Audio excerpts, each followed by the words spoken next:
J'ai peur de la société d'aujourd'hui. J'ai peur de ce que la société est en train de devenir. Sincèrement, quand je regarde ce qui se passe sur les réseaux sociaux, je me dis, waouh, comment les gens peuvent raisonner ainsi? Comment des grandes personnes ou même des jeunes personnes peuvent avoir cette mentalité-là? Faisons très attention à ce que nous écoutons. Rappelle-toi d'une chose, la foi vient de ce qu'on entend et ce qu'on entend vient de la parole de Dieu. Fais attention à ce que tu écoutes, mais il faut aussi attention à ce que tes yeux regardent. Parce qu'à force de regarder, d'enregistrer, le pire risque d'arriver. Alors, je suis tombée sur une publication. Je n'arrive pas à la télécharger, sinon j'allais te la mettre là. Je n'arrive pas. Je ne sais pas si tu peux voir. Donc, la publication dit ceci. Quand j'entends une femme se lever à 4 h du matin pour faire à manger et préparer la gamelle d'un mâle alpha bien valide, sans règle, qui ronfle, qui a besoin de moins d'heures de sommeil qu'elle, qui ne sera jamais enceinte. Donc, elle est outrée de voir des femmes qui se lèvent à 4 h, comme moi. Oui, elle est outrée de voir des femmes qui se lèvent à 4 h. Bon, je ne me lève pas à 4 h uniquement pour aller faire la gamelle de mon mari et de mon fils. Je passe d'abord du temps avec Dieu, puis je vais m'occuper de leur gamelle. Mais elle dit que c'est pas normal. Alors, je suis allée dans les commentaires et je suis choquée. Je suis choquée. J'entends, je lis, j'ai une copine qui fait ça, elle vit avec le monsieur depuis 8 ans, aucune demande en mariage. Bon, non. Déjà, le concubinage, je n'aime pas ça. Il faut être marié. Si tu n'es pas encore marié, régularise ta situation. Sincèrement, régularise ta situation par la grâce de Dieu.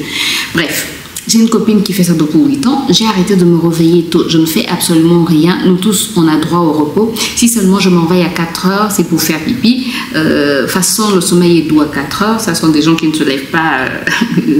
Bref.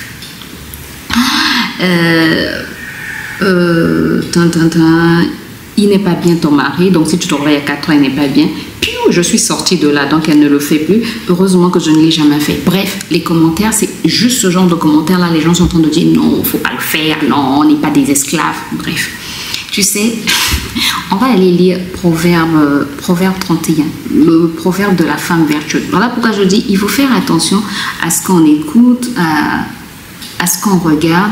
Et parfois, on est tellement imprégné de ces choses-là, on est tellement imprégné de ces mauvaises choses, de ces mensonges du diable qu'on croit que c'est la vérité.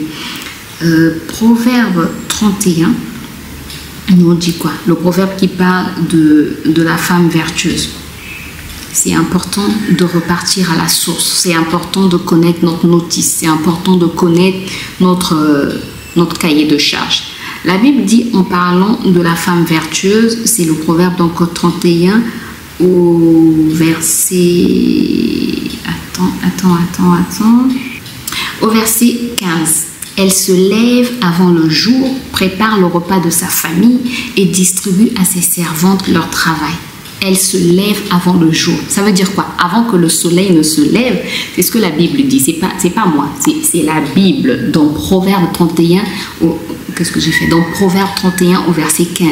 Et la version Darby dit ceci. Elle se lève quand il est encore nuit. Quand il est encore nuit. Second 21 dit, elle se lève alors qu'il fait encore nuit. Oui, elle se lève pour donner de la nourriture à sa maison. Donc c'est la Bible en fait qui dit que la femme sage, la femme vertueuse, la femme courageuse, la femme dont le mari vante les mérites, la femme qui est louée par ses enfants, c'est cette femme-là qui se lève quand il fait encore nuit, quand toute sa maison dort encore. Si tu veux, on peut même lire tout ce... C'est à partir du verset 10. Une femme vaillante est une véritable trouvaille. Elle a plus de valeur que des perles. Son mari place sa confiance en elle. Elle ne lui gaspille pas son bien. Non. Elle n'est pas comme les femmes.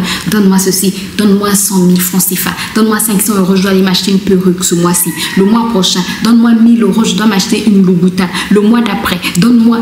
Elle n'a pas de projet. Elle ne fait que gaspiller l'argent pour... C'est vrai. L'homme est là pour pourvoir. Il peut acheter des choses, je n'en disconviens pas, mais je parle des femmes qui exagèrent. La Bible dit qu'elle ne lui gaspille pas son bien. Gaspiller son bien, c'est ça. C'est-à-dire, toi, dans ta tête, ce n'est que l'habillement, aller, les sorties, les voyages. Donc, c'est juste une vie, en fait. Je ne sais même pas comment qualifier cette vie. La Bible dit, c'est pas ça la femme vertueuse. Non, non, non. La femme vertueuse, elle est réfléchie, elle a des projets. Elle sait que l'argent ne se gaspille pas. Elle sait qu'elle peut se faire plaisir, mais elle ne gaspille pas l'argent. Son mari place sa confiance en elle. Elle ne lui gaspille pas son bien. Elle ne lui cause jamais de tort. Je sais, les féministes vont dire, oui, pourquoi tu ne parles que de la femme et le rôle de l'homme? La Bible dit aux hommes, aimez vos femmes. Et à la femme de respecter son mari. Parce que si je parle encore de soumission, là, les gens m'ont dit, non, je ne suis pas une esclave. Non, quand la Bible parle de soumission, la Bible parle de respect. Donc, on doit respecter. L'homme aime le respect. L'homme aime les honneurs. On doit le respecter. La Bible dit que même Sarah appelait son mari mon Seigneur. C'est une forme de respect. Tu reconnais l'autorité. Tu reconnais la chefferie. Tu reconnais la seigneurie de ton homme. Oui, oui. Oui, c'est la Bible qui le dit, c'est pas moi. Donc, elle ne lui cause jamais de tort, mais elle lui donne du bonheur tous les jours de sa vie. Elle se procure de la laine et du lin et travaille de ses mains avec ardeur.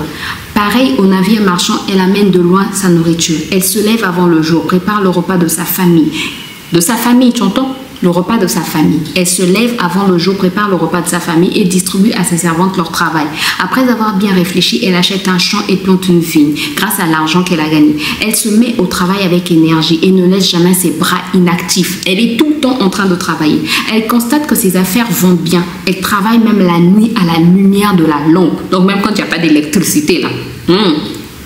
C'est la Bible qui le dit, c'est pas moi. C'est pas moi. Ses mains s'activent à filer la laine, ses doigts à tisser des vêtements. Elle tend une main secourable aux malheureux. Elle est généreuse envers les pauvres. Elle ne craint pas le froid pour les siens, car chacun dans sa maison a double vêtement. Elle se fabrique des tapis et porte des habits raffinés en lin pourpre. Elle se fait belle.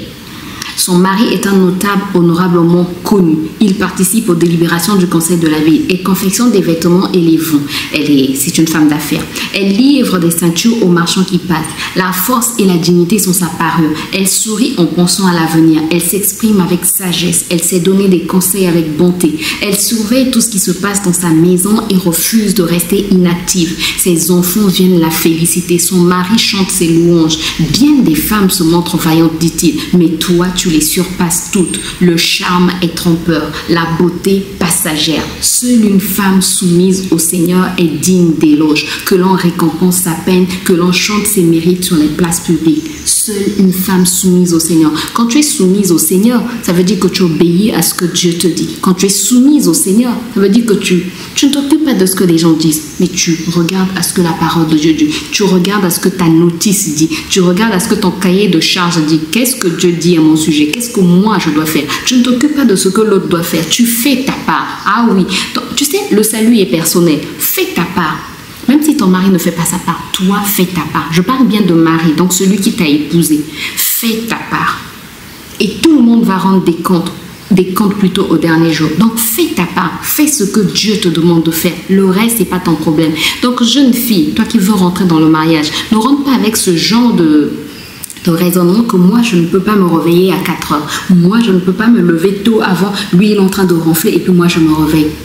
La Bible dit que tu dois te lever avant que le jour ne se lève. Toi tu te lèves pour aller préparer la nourriture pour ta maison, pour donner à manger à ta maison. Même quand tu as des servantes, faut arrêter cette habitude de... Je sais qu'il y a des femmes qui le font encore, genre c'est la servante qui fait tout, qui s'occupe du repas du mari, qui s'occupe de nettoyer toute la maison. Toi en tout cas tu ne touches à rien. Non, non, non.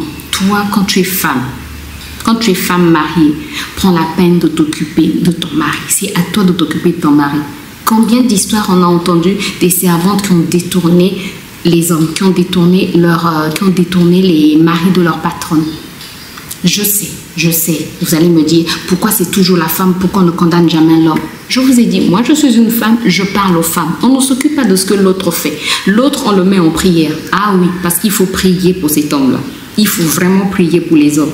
Quand on est marié, il ne faut pas se dire « je suis mariée, je me fais belle, je fais à manger, je nettoie la maison et ça s'arrête là ». Non, non, non, c'est une erreur monumentale. Bâtir, on bâtit dans la prière. Il faut savoir que le spirituel influence le naturel. L'invisible influence le visible. Toi, tu ne vois que le visible, mais tout se passe dans l'invisible. Donc, dans l'invisible, sois actif dans l'invisible. Ah oui, toi ne t'arrête pas au visible. Il faut être actif active dans l'invisible pour que dans le visible, tu vois les fruits de ce que tu as semé dans l'invisible. Dans l'invisible, sème. Dans l'invisible, sème. Pendant que les gens dorment encore, sème. J'entendais un pasteur ivoirien qui est en train de dire, mais la Bible dit que le cœur du roi est comme un courant d'eau dans la main de l'Éternel et il incline là où il veut. Le cœur du roi. Or, le mari, c'est ton roi, c'est ton chef. Le cœur du chef. Le mari, c'est ton chef. Donc, va vers Dieu. Réveille-toi à minuit, là. À minuit, quand lui, il est en train de ronfler, toi, réveille-toi et va prier. Va recommander son cœur entre les mains de Dieu. Va mettre son cœur dans... Dis à Dieu, Seigneur, le cœur de mon mari est dans le creux de ta main. Donc, tu peux incliner son cœur vers tout ce qui est de ta parole. Incline son cœur vers ta parole, vers ta volonté, vers l'obéissance à ta parole. Parce que ne demande pas qu'il incline son cœur vers toi. Non, non, non, non, non. S'il incline son cœur vers toi, un jour, il va te faire du mal. Mais si Dieu incline le cœur de ton mari vers Dieu, vers la parole de Dieu, vers l'obéissance à Dieu, vers la crainte de l'Éternel, en craignant l'Éternel, ça va rejaillir sur toi. Les bienfaits vont rejaillir sur toi. Les conséquences vont rejaillir sur toi. Donc demande à Dieu, dis à Dieu, comme le cœur du roi est dans le creux de tes mains et tu l'inclines où tu veux, le cœur de mon mari aussi, c'est mon roi, c'est mon chef, il est dans le creux de tes mains. Donc Père, s'il te plaît, au nom de Jésus, que son cœur soit incliné vers toi, que son cœur soit incliné vers ta parole, que son cœur soit incliné vers l'amour de ta parole, vers la crainte de ton nom. Et tu vas voir comme cela, en fait, ton mari va commencer à plus t'aimer, puisque la Bible dit, mari, aimez vos femmes comme Christ a aimé l'Église. Ton mari va commencer à t'aimer comme Christ a aimé l'Église. Ah oui, oui, oui. Et à donner sa vie pour elle, et s'est sacrifié pour elle. Ton mari va commencer à changer d'habitude, mais que ça ne soit pas une prière ponctuelle, ça doit être une prière de tous les jours. Mais ne te focalise pas seulement dessus, ne te réveille pas seulement à minuit pour uniquement prier que ton mari soit... Tu sais, parfois on a des prières, on dit, ok, je vais tromper Dieu, comme si on pouvait tromper Dieu. C'est-à-dire, tu vas dire à Dieu, Seigneur, que je prie vraiment que le cœur, tu as dit que le cœur du roi est dans ta main et tu l'inclines là où tu veux, que le cœur de mon mari soit incliné vers toi. Tu ne le dis pas pour que ton mari soit réellement chrétien, mais tu le dis parce que au fond de toi, tu dis, ah, comme ça, moi je vais récolter les fruits. Non, non, non. Que ta prière soit réellement vraie devant Dieu. C'est-à-dire quand tu dis que le cœur de mon mari soit tourné vers Dieu, mais que ton désir aussi soit que ton mari devienne un véritable serviteur de Dieu, que ton mari devienne un véritable enfant de Dieu. Comme ça, en cela, Dieu trouve son plaisir et après les fruits vont retomber sur toi, vont rejaillir sur toi. La pluie de bénédiction va rejaillir sur toi. Donc, fléchis les genoux, maman. Ne t'occupe pas de ce qu'on dit sur les réseaux. Ne suis pas trop... Sincèrement, j'ai envie de te dire, ne suis pas trop ce genre de personne parce que tu peux penser que c'est ça qui est la vérité, alors que c'est du mensonge. Ça, ce sont les mensonges du diable.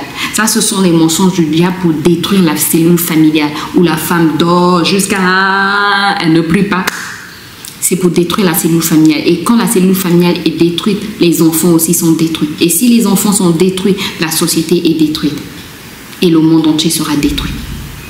Ne participe pas à la destruction de ce monde. Parce que celui qui détruit, c'est le diable.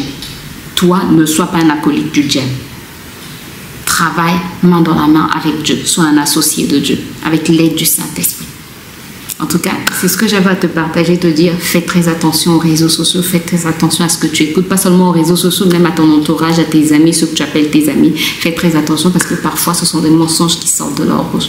En tout cas, j'espère en tout cas que j'ai pu t'apporter un plus et je te retrouve très bientôt dans une nouvelle vidéo. Que Dieu te bénisse.